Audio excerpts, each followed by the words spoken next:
Okay, we're moving to our next presentation. I know it says break. If people are okay with it, just get up, get coffee or tea, or take a break, but we're going to keep going. People are okay with that? So our next speaker is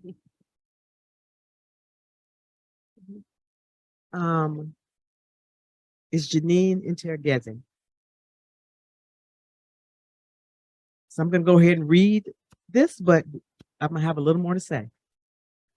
She's a professor at Northeastern Illinois University, Chicago, holds a PhD in linguistics from the University of Chicago. Her research interests include linguistics, language teaching, refugee studies, genocide, and human rights. Since 2013, Dr. Ntihirageza is currently the founding director of the Center for the Genocide and Human Rights Research in Africa and the Diaspora, our beloved GRAD here at Northeastern Illinois University. Her publications include co-editing volume on critical perspectives on African genocide, memory, silence, and anti-Black political voice. I also want to add, yes, that we would call her our fearless leader. So honored that you have decided to take me on this journey, that her ability to share with the world what she went through during genocide in her beloved country of Burundi, which she also honored several of us to go with her to see this journey. So again, I present to you the amazing, the wonderful Dr. Jeanine Ntihirageza.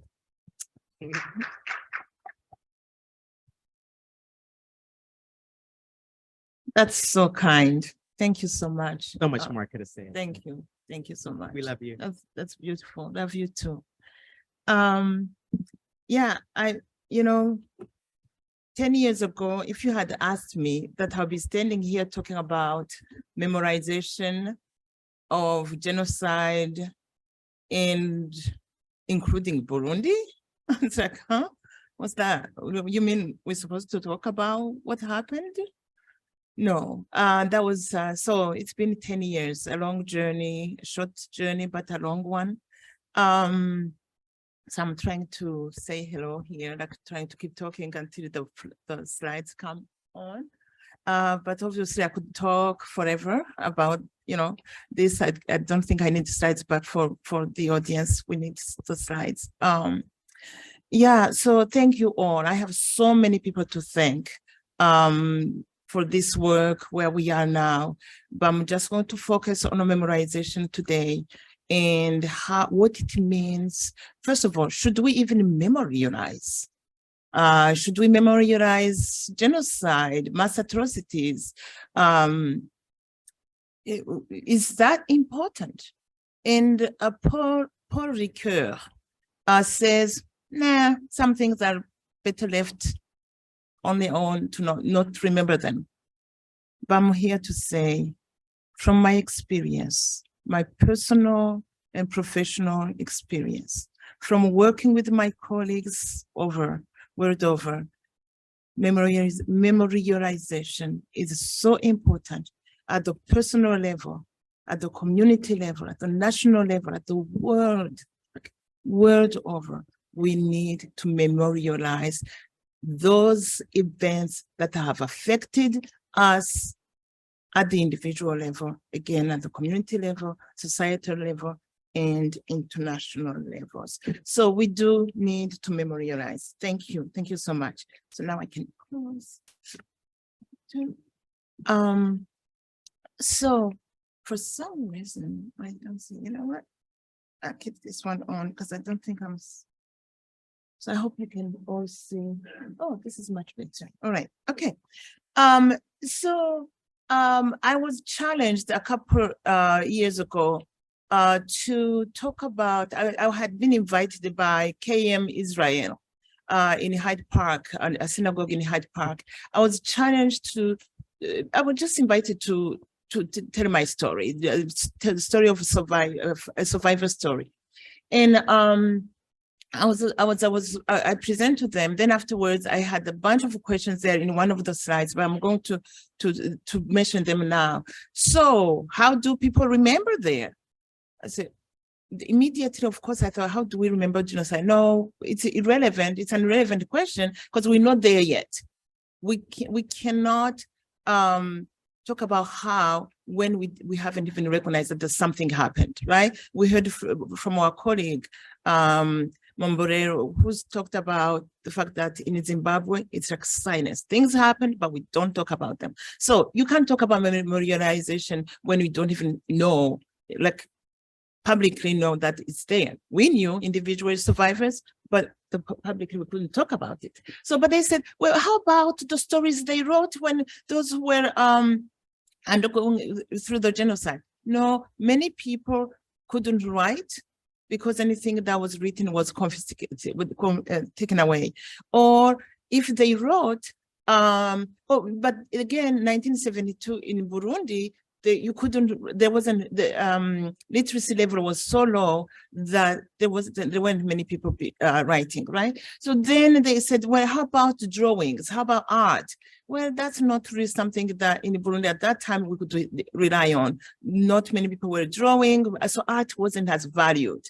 So there were many questions. I said, goodness, how do we remember anyway?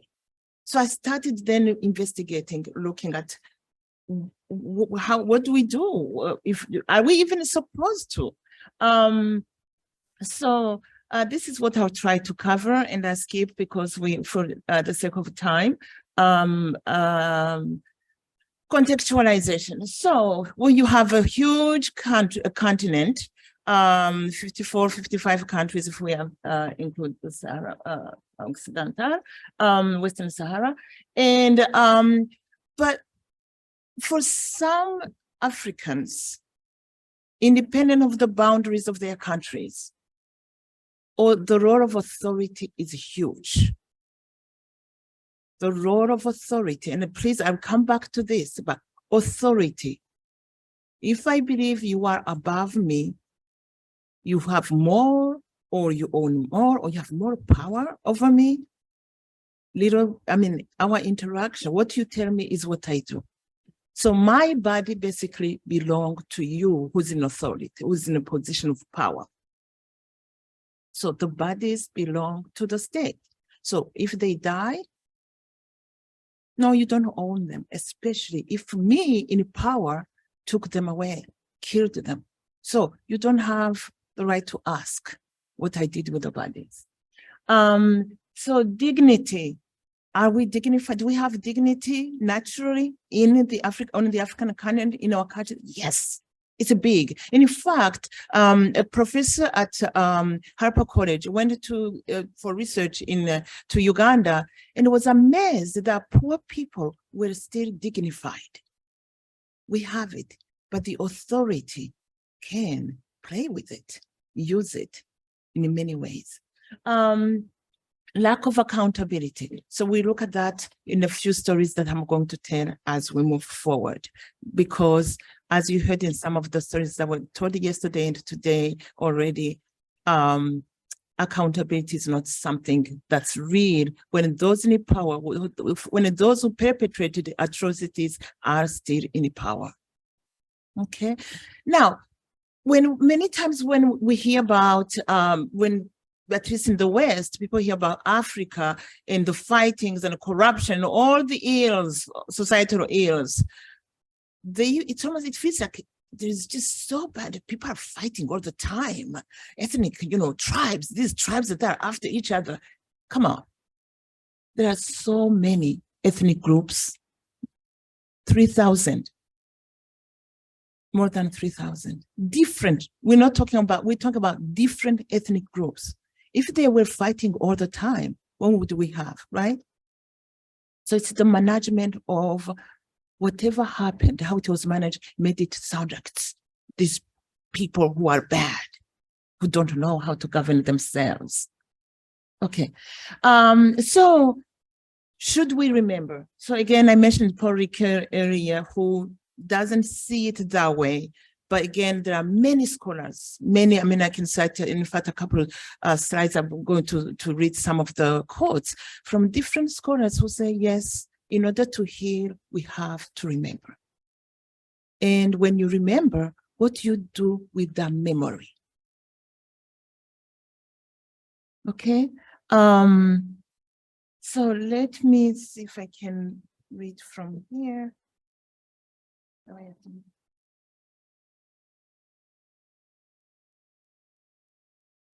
Just 1 second here. Now I can. All right.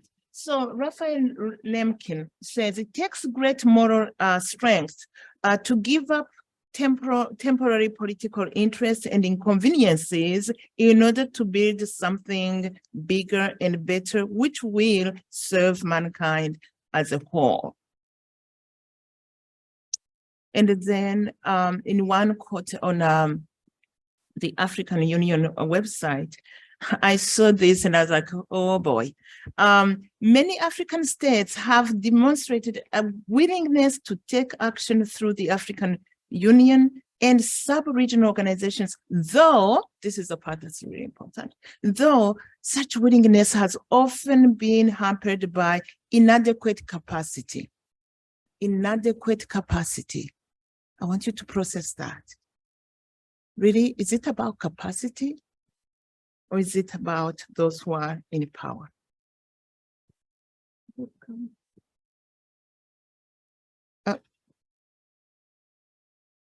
Okay. Oh, that's interesting. Oh, good. Yes, we're there. Okay. So, yes, le devoir de mémoire, which is duty of memory, duty of remembering.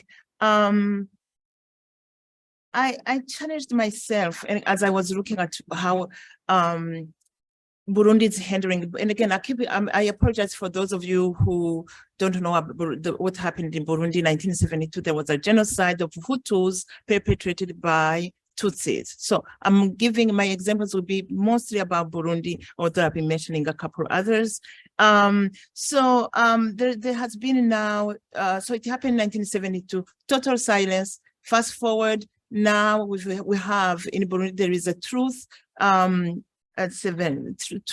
Reconciliation Commission that's been trying to manage what happened in 1972. Now that they are allowed, and I'm saying allowed to talk about it. Burundians are now allowed to talk about it. For a long time, because of the regimes that were in power that perpetrated the genocide in 1972, stayed on, not for 1 decade, but 2, 3, 4, stayed in power, we couldn't talk. Survivors could not talk about that genocide that took more than 300,000 Burundi Hutus. And again, I need to make this note. In Rwanda, the majority Hutus perpetrated genocide on Tutsis, on the minority Tutsis. Okay? And I'm not saying all, I'm just saying majority on a minority. Okay? In Burundi, it's the other way around.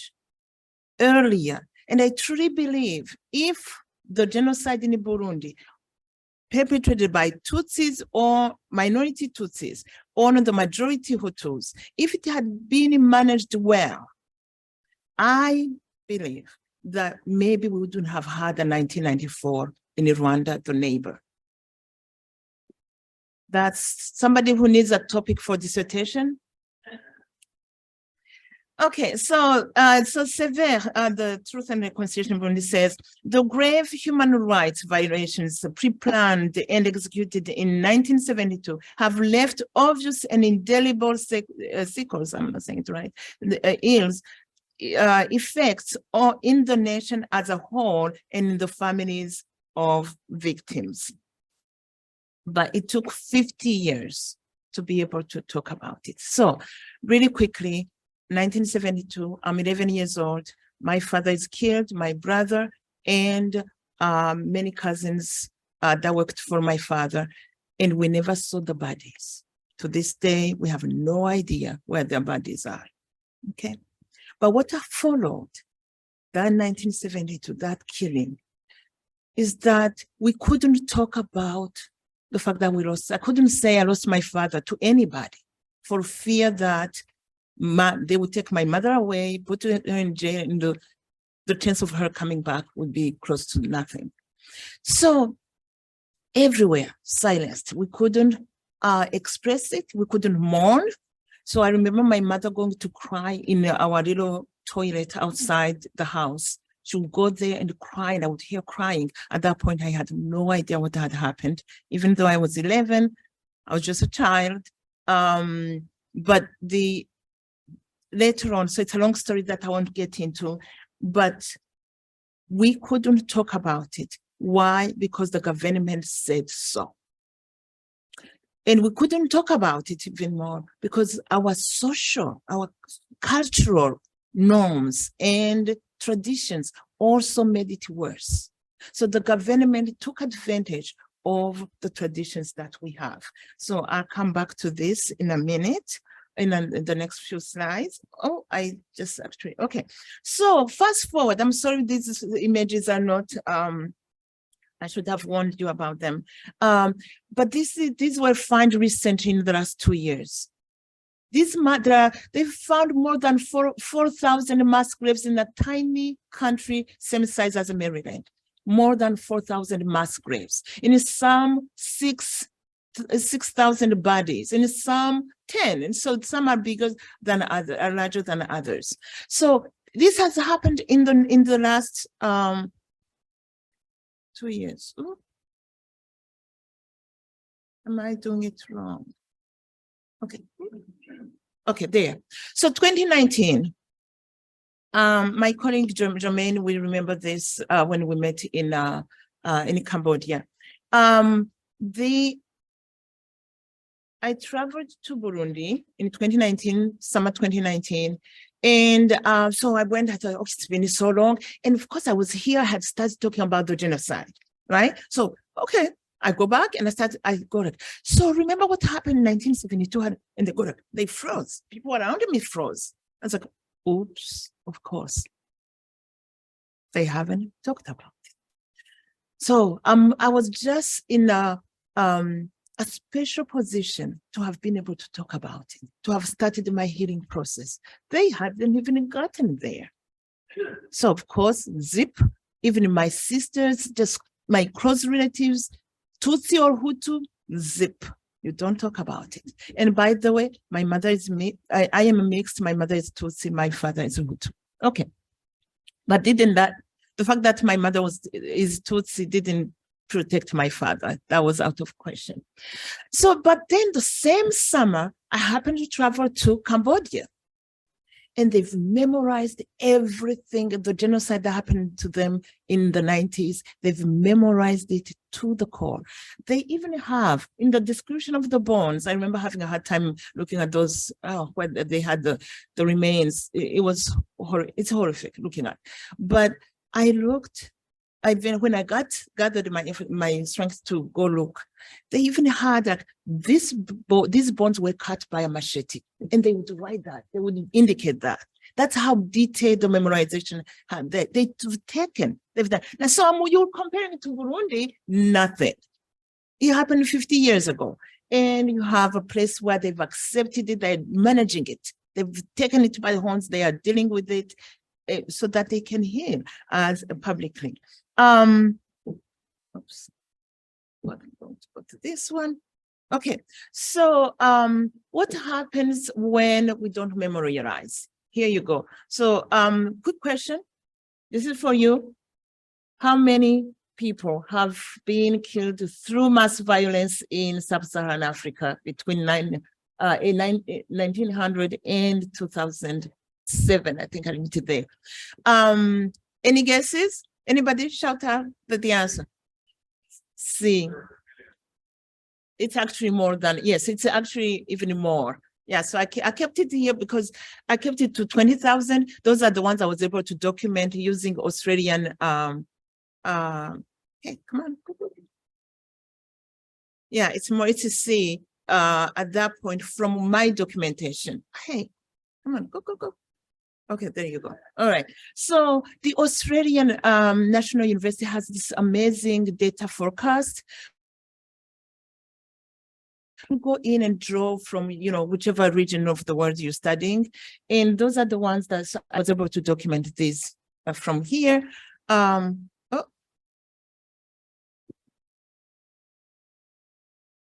send. Okay, thank you. So in Burundi, what has happened? So those are the many other.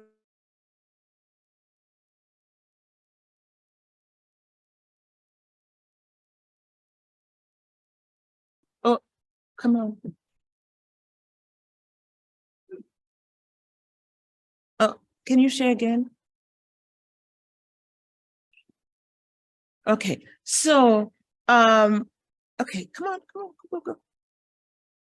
Hey, why is it taking? All right, oops. So it's kind of slow actually. All right, so 65, that's after our independence was in 1962. The first mass atrocities that we saw, like it started arrest and people were killed, especially elite. And again, this is all perpetrated by the government in power, the Tutsi government, majority Tutsi. Then in 68, then in 72, then 88. And this I only skipped to major years when major things happened, but things were happening all the time. So when that was happening, guess what? In the Great Lakes of Africa, refugees kept going there, right? So those refugees have never had a chance to memorialize together, to deal with it as a group. You see? So we're scattered all over there with all the deep pain inside. And what do we remember of Burundi? What made us run away? Okay, so again, now this is Congo. Leopold II, King Leopold II did his thing. So many people, ladies and gentlemen, think about this. No memorialization of this. So much. 10 years, 20 years, 100 years. Pain deep. And violence, cycles of violence keep happening. Just think about that. People moving around with so much pain without having a public memorization. You go to DRC, what's there to memorialize? Have they memorized? No, they just keep killing. They keep killing because the bad seed of colonization, let's say it that way, it's been planted, it's in all the corners of the systems, and I'm talking about systems in plural. It's there, we breathe it. We wake up, it's there. We go to bed, it's there. How do we heal? Le Marchand says, in order to heal, il faut repenser pour mieux penser with the A. You have to remember in order to heal. You have to deal with it. And this is at the personal level, at the societal level, everywhere. We have to remember in order to heal. And Ta-Nehisi quote says, to forgive is irrelevant. To forget is death. And I'm going to post just to forget is death. And of course, there are so many quotes. If the wounds are not treated, what happens? They fester, right? And more quotes about why we should remember. I'm just going to read the one by Martin Luther King Jr. We will have to repent in this generation, not merely for the hateful words and actions of the bad people, but for the appalling silence of good people. In this case, there are people who had the chance to speak up, but who didn't. So there are the survivors who couldn't speak. But then you also have those who've been watching and who couldn't say a thing. And they are all together. So Burundians, in Burundi and in many other African countries, ladies and gentlemen, people have been living with bones and perpetrators. Bones of those who were massacred. Innocent people were massacred. Their bones are somewhere in mass graves, and perpetrators are there walking around. Survivors are just dealing with that. Okay, so I'm just going to go quickly because I know we're running out of time, but I just want to say, so in terms of memorization, if nothing else, having this public space to mourn, to tell our stories, and thank you for this space so that I can tell my story. Could we create more stories, so that more space for stories. So Ben Okri, a Nigerian novelist, says, the mystery of storytelling is the miracle of a single living seed, which can populate whole acres of humankind, and stories can conquer fear, you know, they can make the heart bigger. So memorization may start by telling the stories. And the Genocide, the Center for Genocide and Human Rights Research in African Diaspora here at Northeastern University is trying to do just that. We just traveled to Burundi with my wonderful colleagues. Dr. Bethia was with me in December, went to Burundi and collected, and some of you who were here heard the students who came back. We went with the students who told their stories on how they felt about collecting those stories. And so we're developing a digital oral history archive. You'll be hearing more about it, but we hope it will be interactive and accessible to the world over. But yeah, so this is the one I told you about, the challenge that I was given by. So the question is not whether or not we should remember, right? We know there are many advantages of remembering in order to heal, in order to prevent more atrocities. But then how do we do it? That's really the big question. How do we do it? Continue here. Okay, so we need to do it the way that's known today for most people, and what I call the Western way of doing it. Okay, James Whaler has, you know, actually I got this slide from his own slide presentation when I attended the Genocide Institute, Summer Institute at Keene State College. And so obviously when we say, do you remember? While we are out to remember individually, of course, when you're in your own house, you do remember, but we're talking about public remembering, public memorialization, right? So you remember, so the bereavement, the reflections end through mourning, right? So we can tell stories and so on. We can remember so that we can have build our nations. So for nation building, so to document the history through stories, enshrine political values, and inspire collective national political literature, identities. And then we can do it also for preventative measures, so that we can protect and preserve human dignity and nurture collective and compassionate curiosity, as well as actionable empathy, and to tell the truth. Yesterday we talked about truth, telling the truth. Dave challenged us on that. Reparations have to be connected to truth. We can't, if we don't tell it, I mean, I can say, oh, I forgive you, all I want. Listen, I testified in church long time ago that I've forgiven the killers of my father. Ooh, did I know what I was doing? Ask me in 2013. Oh my goodness, what was I saying that I forgave them? I was so angry when I started talking about this. Yes, I used the word angry because that's how I was feeling once I started talking about the story and what they did and why they didn't have the right to kill my father and take away all our property and live happily ever after, and our family grew up poor. They had no right to do that. But yes, now that I've been healing on this healing journey, now I can talk about forgiveness. But guess what? I still would love to see the perpetrators, those who took the property, to sit down with me. Let's talk. What happened? You took my property away. I grew up poor. We were not poor. My father was rich in terms of Burundi, of course, context 1972. So yeah, I want the truth. And yes, then let's talk about reparations and healing and all of that.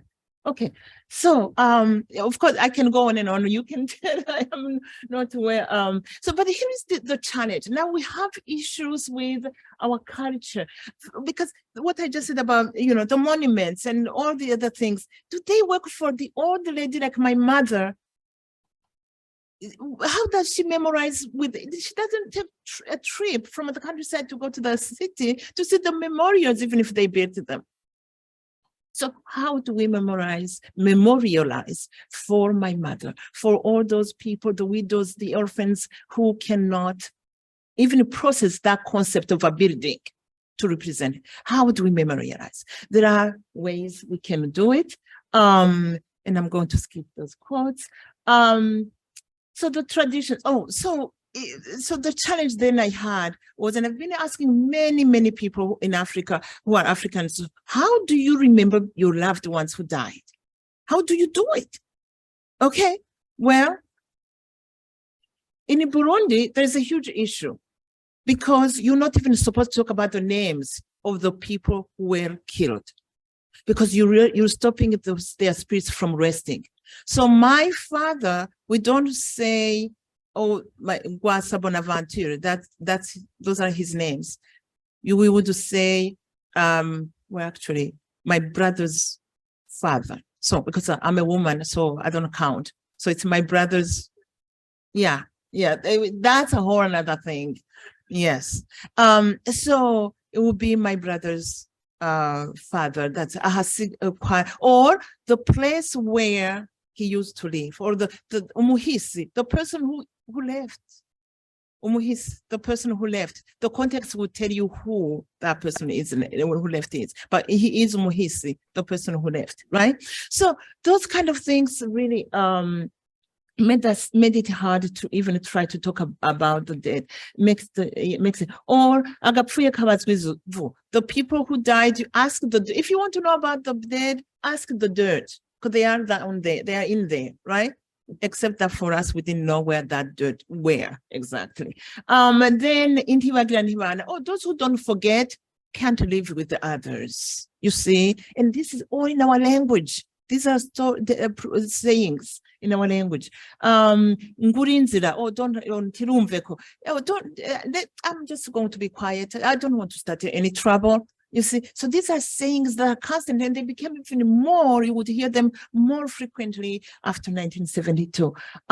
So anymore, and I could talk, there are many more, as you can see. But when I hear say their names here, because that's, when in April, that's what we hear a lot when we're remembering the genocide, right? That's the month when we remember genocide. And really, I hear, say their names. I say, no, don't say their names, you're not stopping their spirits from resting. But of course, we have to adapt, right? Some features of our cultures come from somewhere else. Here's another element that complicates our remembering. Culturally, you're not supposed to save photos of a dead person. They die, the photos, you burn them. So my father, being wealthy, could afford a photographer. So we had many photos, and they were all around in the living room in my house. I went to boarding school, came back, they were gone. They were gone, all burned. And I said, what happened? Where are the photos? And my mother said, they told me that I can't keep the photos of the dead person. And all the photos were like usually family photos. Boom, no memory whatsoever, all gone. And I thought, surely with time, now today we can keep the photos. So yeah, Dr. Beteya met my mom. So on the left, it's my mom, and on my right, it's unfortunately she has since passed away. That's my mother-in-law, my sister-in-law's mother. And so I am visiting last year in 2022, I'm visiting my brother's house. And I decided to show my mom the house, where because I didn't think she had seen it. So I'm going to show you your son's house. So I walk around with the camera. Then she sees the photo of her in-law. And she said, oh, what's going on? And I said, what do you mean? I didn't even register that. And she said, why do you have, it's a photo. She said, it's a photo. Why do you have that on the wall? She got obsessed. I had to stop all the showing the house to calm her down. She was crying. She was a mess because you're not supposed to keep that photo of a dead person. So it's real. It's not. So it wasn't something that it was a long time ago. It's still real. Okay, so tools of, how much time do I have? Don't do that. People need, okay. Okay, I'll try to really give okay, so so if we're going to go for public and collective memorialization, there are some global tools that we can use. So in our public sphere, let me just go to my notes here. No, seriously, like 10 more minutes of you can do in 5, so can to answer the questions, that'd be great, but you really have no time limit. This is your show. Okay, so thank you. So you can do it. So in the public sphere with the museums, the monuments, and the names. Oh, I wish I had. Yesterday, there was a slide actually that was in the presentation from the students where we stopped by in Germany, where there was this huge memorial for Holocaust survivors, but there were names everywhere, names, right? So that and it's powerful. I mean, it's really something you cannot miss. So the names, making sure they are remembered, memorial walls and memorial trees. So this way I pose, that could be something we do, because in Burundi and in many other African countries, planting a tree next to a grave is meaningful. So that can be relevant to my families from my village, because they are used to it. It will be meaningful for them. But can it be organized in a public way? Can it be organized in a collective way? That's really what what would be one of the solutions, right? In Igbo land, in Nigeria, the umbilical cords are buried somewhere and they plant trees, if I'm not mistaken. I had a conversation with the Stanilo, who was saying how people now are trying to remove those trees where the umbilical cords were buried, and there's a fight because that's their memorial space for their loved ones. Spontaneous shrines that you can see everywhere. But again, so that's for public sphere, right? In publicly, but then you can have in the culture. This is really why I would like to pause and say, in our cultures, what's there? What tells about the atrocities that have happened in different societies? In the cultures, in the songs, in the poetry, is it represented? Can someone visit the stories, the poems, the songs? Can they find the atrocity that it happened, right? Because that's for generations, to avoid the generational trauma. That's very important. Education. Earlier, our colleague from Zimbabwe talked about in education, you can't find anything. And today in the curriculum of many African countries, you don't find atrocities that happened in the past. So how can our youth learn it if it's not there, if it's not in the country? Okay, and then, let's see for more. So of course, there's a verbal folklore, material folklore, songs and dances, tons of things. Just picturing women weaving baskets. And this has to be organized intentionally at the national level, at the community, the regional level, so that you get women to come and weave together and telling stories. They can sing and make up stories. They're very good at making up songs on the go, right? Let them sing and remember on those national days for remembering, right? Yeah, so cultural infusion, right? Make it be in the culture. We have in Burundi, of course, there's Intore, Umutsibo, Agasimbo. Those who know the language will understand that these are all spaces where the memorialization could happen. So I'm just going to skip and go. I want to get into all the detail of it. I put it all together in case someone needs the slides so they can. Okay.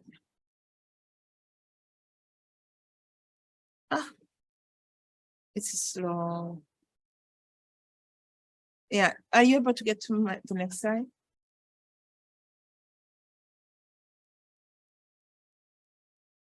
Oh, it was there. Okay, now Yes, the one with the circles. Go back. Go back.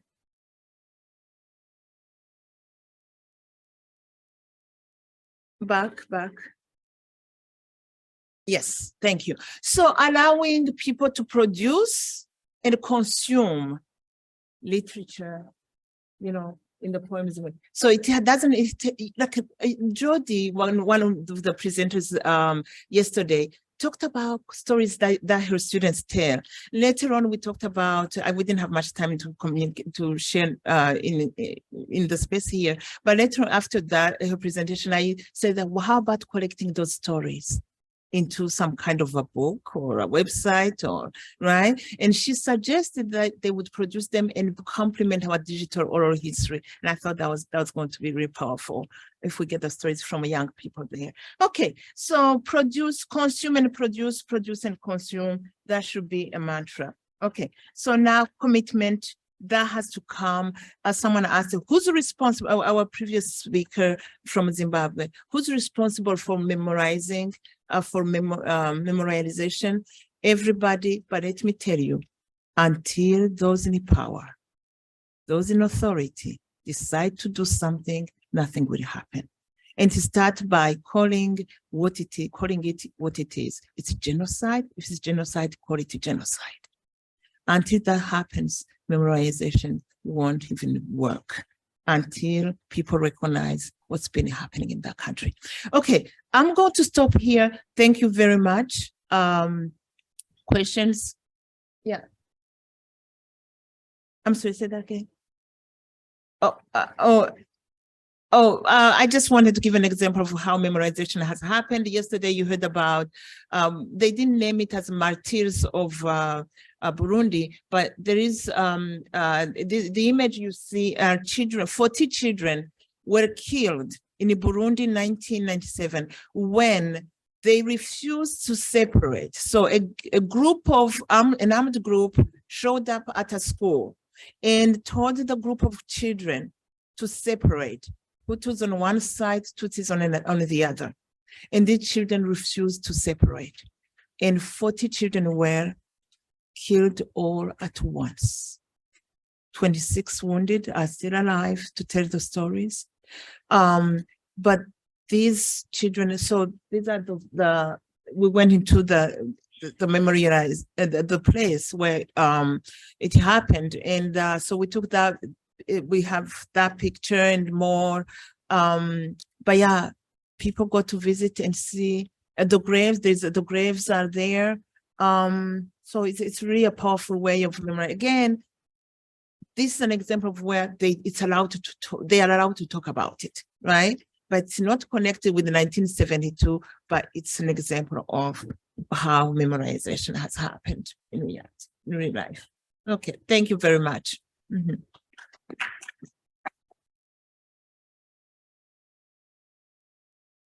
Thank you so much, Beauty. That's, what can I say? And I know we have, so first I'm going to apologize to the online. So I'm going to go there first. I would never ignore you. So again, I apologize for not knowing that, but we have some questions online. So can we start with those first and then we'll move around the room. And thank you so much for that powerful, courageous presentation. I don't even know what to say. Thank you so much.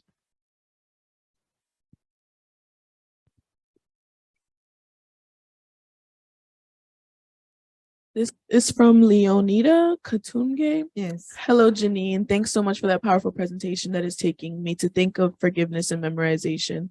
But I have a concern. Why do we have so many people in Africa who run away from talking about those atrocities? And for me, it seems that talking about them can bring about healing and forgiveness. Oh, can you read the last part, please? Why do we have so many people in Africa who run away from talking about the atrocities? And for me, it seems that talking about them can bring about healing and forgiveness. Okay, thank you. Thank you so much. Thank you, Leonida, for this question. It's so pertinent. So, you know, I'm looking at how in many countries, human rights activists, I feel like there's more maturity among human rights activists in many parts of the world. I wouldn't call it maturity. There's at least development. You see people acting more like going against the current and the opposition and the authority. In Africa, we still have a long way to go about being able to say no. So we've been trained, especially with the Ubuntu. And again, I think, I know we talked about this a couple of years ago, Dave, with me. Ubuntu is a blessing and a curse. So we're trained to love, just love. And then it came Christianity, said, love, you just love, keep loving, unity. And that's all great. But not if I'm killing you. How do I love you if you're killing me? And then then I need to say, no, you're choking me. So Leonida, I totally hear you. We're all scared to talk, but we have together, those who know, we have to educate each other. And once we know what the issues are, then we get the strength to fight back. So the issue is that when we can't find ways to fight, we run for our lives. But there was a group of 23 people in Burundi in 1988, like really warriors, like brave souls, 23 men. They signed a letter. They end up in jail. They end up some had to flee for their lives. Some are in the United States today, in Europe. And I recently re-engaged with this group. They are incredible. I was thinking, how did they do it? And that question you just asked, Leonida, is exactly right. Because we were scared to even connect when we heard this. They were called signataires. That means, but those who signed, oh my goodness, what did they do? Like we all felt like they were enemies of the nation. But all they said was, we're tired of this. They talked about what was wrong with the regime, with the society, but they were punished in that. Then that's silencing, right? So what you're saying is, how do we fight the silencing? It's getting together, uniting and educating each other. I think it's going to be the best way. Now, if we remember, is that painful? Yes, it's going to be painful, but the silence is worse. So, and by the way, Leonida, the church, has a lot to do with it. The killings happened, some of the killings happened in the church, on the churchgoers, by the churchgoers. So there's a lot they have to do in this memorialization. There's a place for the church to right the wrongs, to make sure that things are done the right way. So the education, we have to go through that space too, because the epistemicide that you heard earlier went through the church and we come out the church. It wasn't the only space, and that's killing our knowledge. But anyway, I could go on and on. Sorry, I stop here. Great presentation, Jeanine. Can you expand on your statement that if the 1972 Burundi genocide had been well managed, the 1994 Rwanda genocide may have been prevented? That was well managed.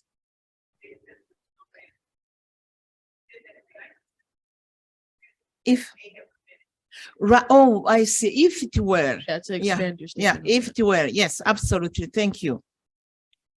So the denial of the genocide, of the 1972 genocide.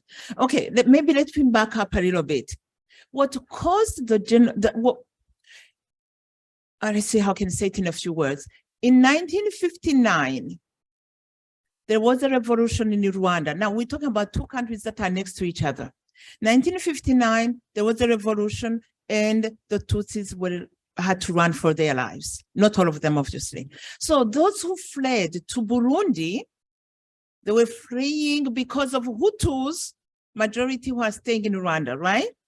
So when they arrived in Burundi, they were not just in Burundi, some went to Congo, to DRC, some in Tanzania, but mostly Burundi.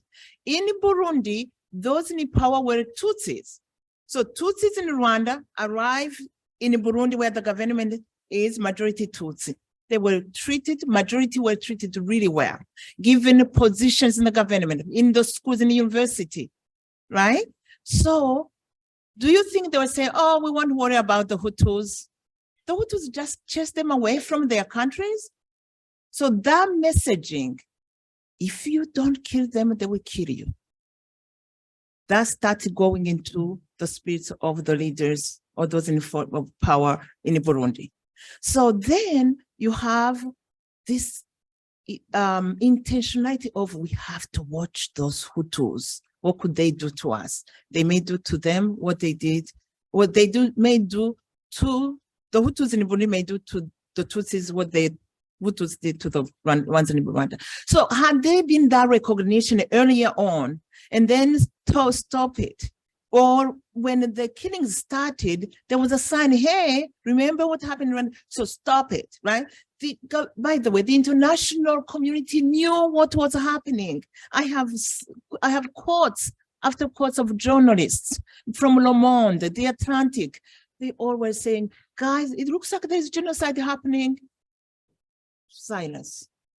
And yeah, I could talk about that. So that wasn't managed well. If it had been managed, maybe there would have been systems of, again, allowing memorization for those who were fleeing, the refugees and all, and then, of course, stopping the genocide earlier on, and start monitoring these relations between Hutus and Tutsis that have spread out in the Great Lakes, Africa. I stop. Okay.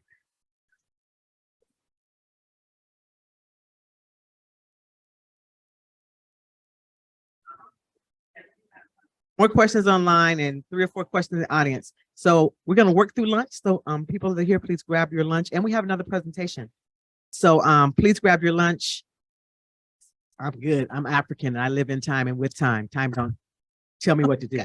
But I hear you. I'm gonna be respectful. So I wanna get people's questions and continue this amazing, powerful conversation. But please get your lunch. We have one more question. We'll do it quickly. So next we have, in many African cultures, religion/faith is a major barrier to memorialization. When people believe it was God's will or suffering brings you closer to heaven, mass silence and forgetting is expected. Are there faith-based strategies? Right. Thank you. Oh, wow. You want to add? Yeah. No, Jody's going to answer it. He's just saying he's just going to add to it. thing. So yeah. Let's take that question because we skipped Jody's question last time. So let's answer Jody's question. Okay. That wasn't hers. Okay. Go for it. Jody's next. Okay. Oh, I see. And then Dave. Okay. All right. Yeah. So trying to reconcile, to bring together faith and the management. And by the way, I haven't found the right word. Maybe those of you who speak French can help me. I feel like gérer le génocide, like to manage, manage may not be the right word, but I feel like French does it well, like gérer. How do you manage the genocide and really respond? How do you respond effectively to the genocide? And then from a faith-based perspective, it's almost similar to what I said about Ubuntu, the blessing and the curse. So you have to, God never came to, as far as I know, from my faith point of view as a Christian, God didn't say, come and, let someone kill you and it's okay, that's how you come to heaven. God has given us tools. And I'm not a preacher, I'm not an expert in theology, but let's deal with society the way it is, the way I understand it. And yes, use our faith, use our tools, the tools at our hands, and work on healing in specific practical tools. Sitting there and say, oh, this is, those who died went to heaven, we're done. Guess what? I showed you how the cycle of violence, if we don't deal with it, it comes back and it can happen anywhere, anytime. We see it today in 2023 happening in many parts of the world. We saw it happen in Kenya after elections in 2007. So we can use all, the belief system we have, but if we don't learn to fight, and if we don't learn to remember the past, it comes back to bite us. I don't know if I answered the question, but yes, faith is useful for the healing. Absolutely, I agree. But it doesn't tell us to be quiet, to be silent. Absolutely. Thank you. So we're going to take 3 more questions, 1 more line, 1 here and 1 here. And everybody else's question, I'm going to say this for you. We're going to send them to you. And if you can address them, because all of a sudden, Okay. you have many, many questions. All right. All right. Oh, okay. Yeah. Okay, this is from Jody. The president of the Burundi TRC recently said that Burundians fear the truth, that they don't want to confront the truth that must set them free. He also said that when they present their 2022 progress report in April, many Burundians will say that the TRC is lying.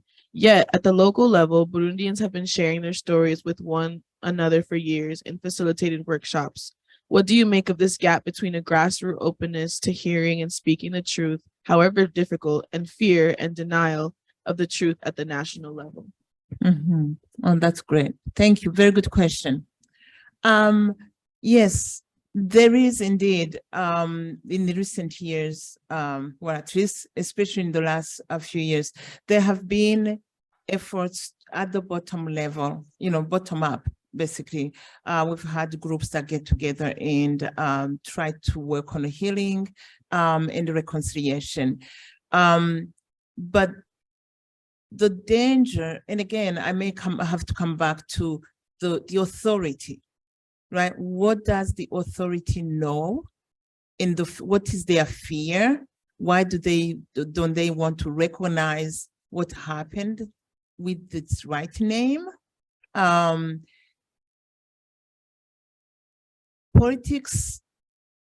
is complicated, and I can't even get there.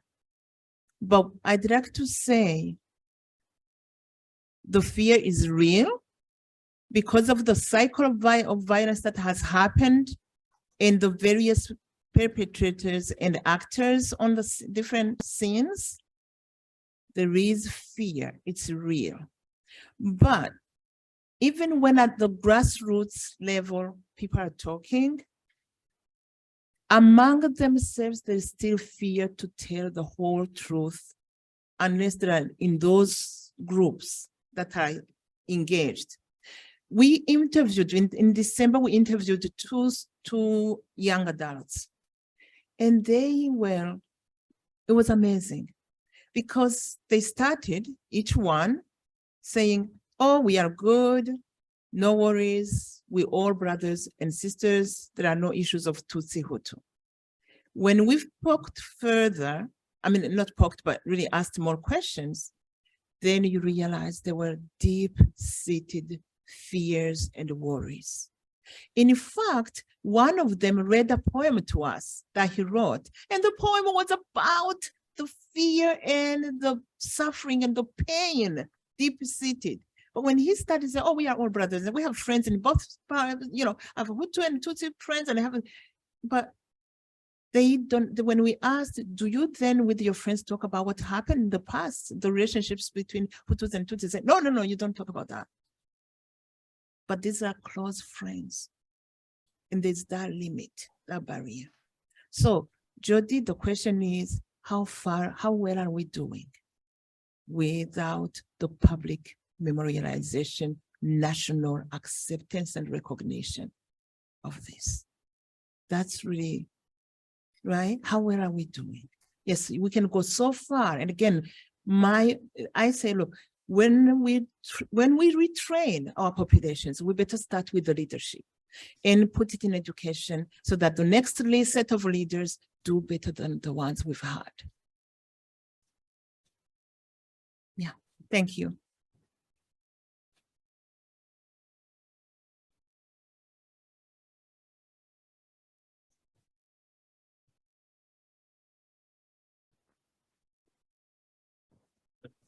Thank you so much for this presentation and I just want to quickly say that just in response to what you just said, because I'm just so caught up in these conversations that we've been having the last couple of days. But when I think about, so I'm part of like groups that are trying to research and reconnect to their history, and trying to figure out, who their ancestors were because of the, missing records. And one of the things that a lot of people talk about is how their own family members won't even share what happened to them in their life. You know what I mean? So there's there's the fear, the public fear at a macro level of people sharing. And then there's that private fear. But my question was about the images.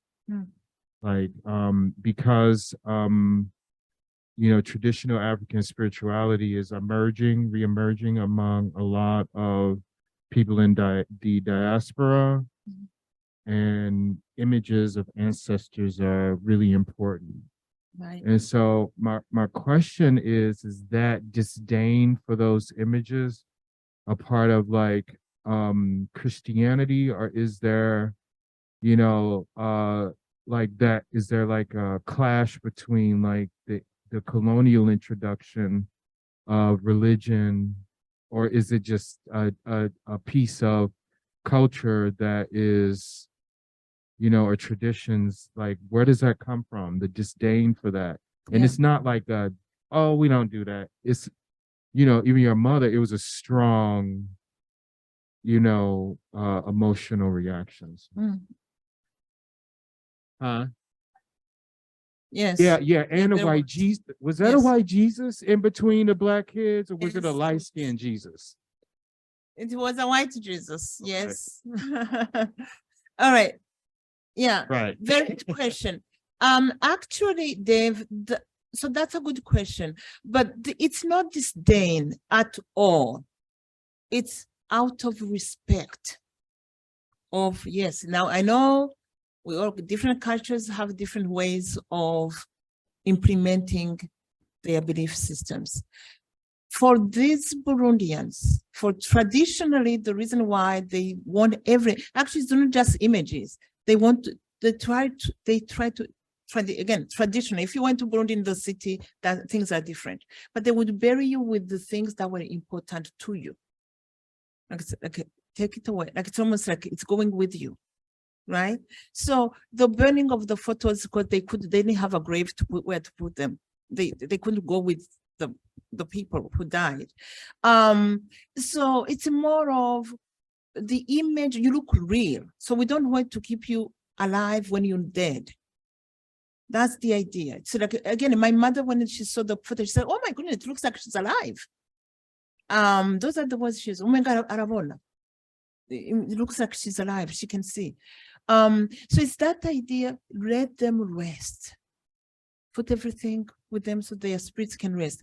There's respect of ancestors. Growing up, we had so we were Christians in my village. Many people were Christians, but at the same time, as it happens in many African countries, in the evening, in the morning you go to church. In the evening you praise your traditional gods. Traditional. No, I shouldn't say traditional. Like the Burundian gods, like the concept of the gods in the Burundian way. That's how we would do it. But so there was this little house, a tiny little hut that we would go in, and they say we're going to serve to feed the ancestors, and they would leave food. And as a child, we didn't ask questions.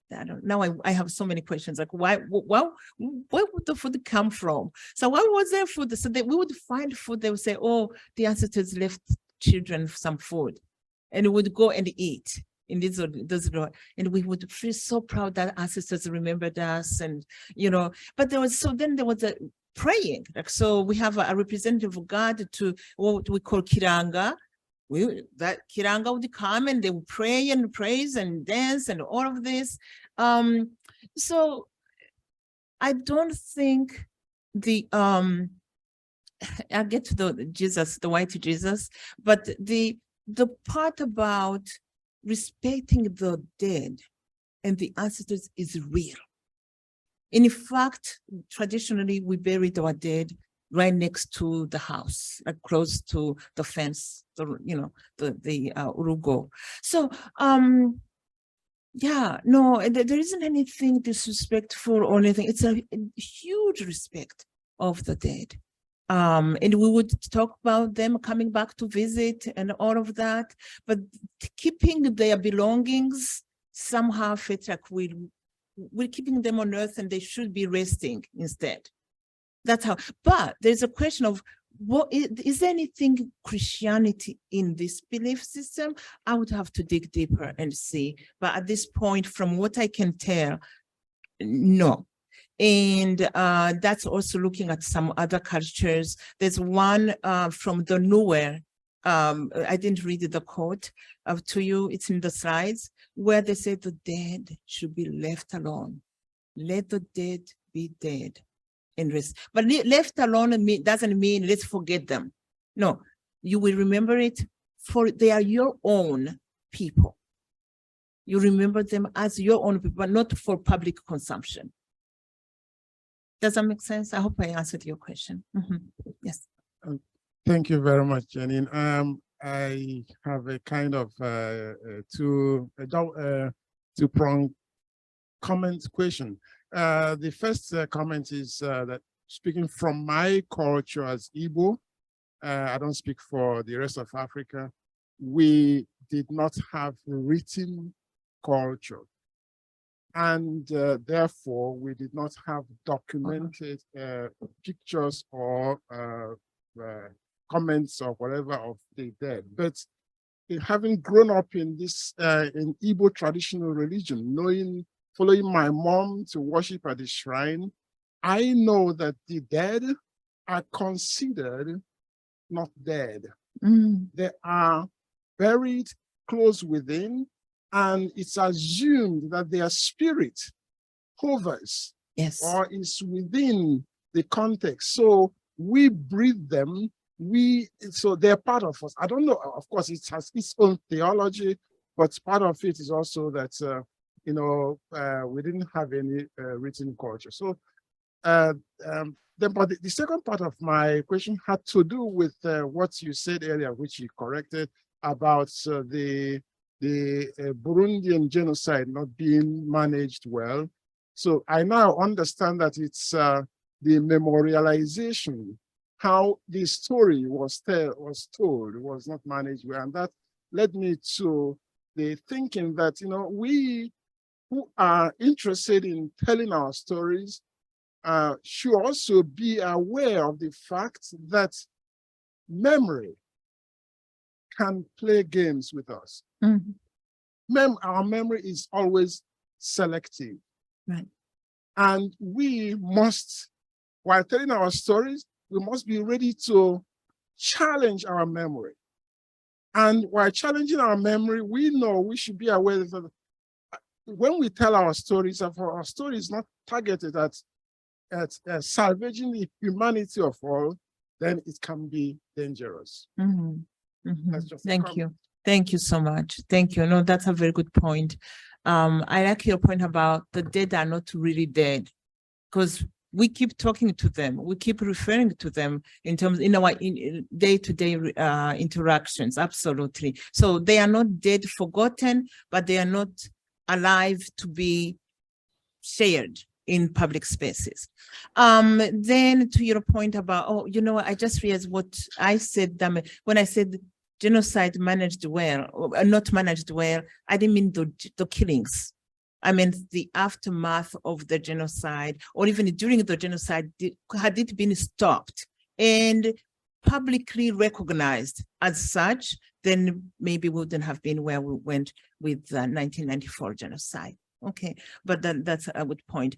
And the stories, yes, Memory can be selective, can be, right? But there's still a lot to learn from those stories as they may be biased, they may be, right? Like Jody shared with us yesterday. If a student said, well, they forgot to tell about this, well, let them tell us your story, your other side. Let's hear all the stories. My dream come true would be to hear the stories of the Tutsis and stories of the Hutus all together. And we do have stories of Tutsis in our collection. You see, so we have stories of survival Hutus, and we have stories of the Tutsis. So my dream would be to have all the stories. Let them all be told, and then let's learn, right? It's up to those listening to the story to see what they pull out of it. I may have my own analysis, another one will have their own analysis, and so on. But those who tell their stories, I can tell you there's a huge benefit. One woman said, it feels like you just removed a basket of rocks off of my shoulders. It was beautiful too. I mean, this is an illiterate woman who have been carrying this all her life. She's in her 80s now. Yeah. Thank you so much. Thank you so much for this courageous story, and stories are so healing. Thank you. Thank you so much. And I'm gonna go ahead and give my respect out to the next speaker.